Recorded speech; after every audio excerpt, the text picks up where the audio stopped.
দর্শক, এই মুহূর্তে ঢাকা বিশ্ববিদ্যালয়ের কার্জন হলে আছেন রিপোর্টার ইসমাইল সিরাজি। সরাসরি যাচ্ছি তার কাছে।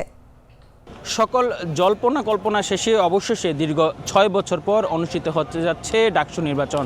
আজ সকাল ৮ ঘটিকার পর থেকে ভোট গ্রহণ শুরু হয়েছে, চলবে বিকেল ৪টা পর্যন্ত। আমরা এই মুহূর্তে রয়েছি ঢাকা বিশ্ববিদ্যালয়ের অন্যতম একটি কেন্দ্র এবং কার্জন হলের সামনে।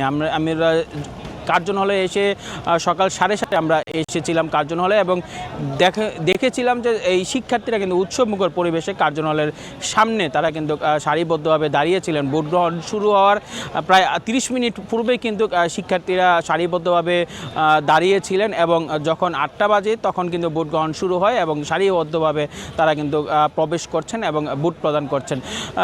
যেমনটি বলছিলেন ঢাকা বিশ্ববিদ্যালয়ের শিক্ষার্থীরা যে আগামী নেতৃত্ব তারা এমন একজনকে চান যেন শিক্ষার্থী বান্ধব হয় এবং তাদের যে ইশতেহার সেই ইশতেহার যেন পূরণ করতে সক্ষম হয়। এই ছিল কার্জন হলের সর্বশেষ চিত্র। বান্ডেল থাকলে প্রতি সেনমানিতে টাকা বাঁচবে। বিকাশ সেনমানি বান্ডেল কিনে জিতুন প্রতি লেনদেনে।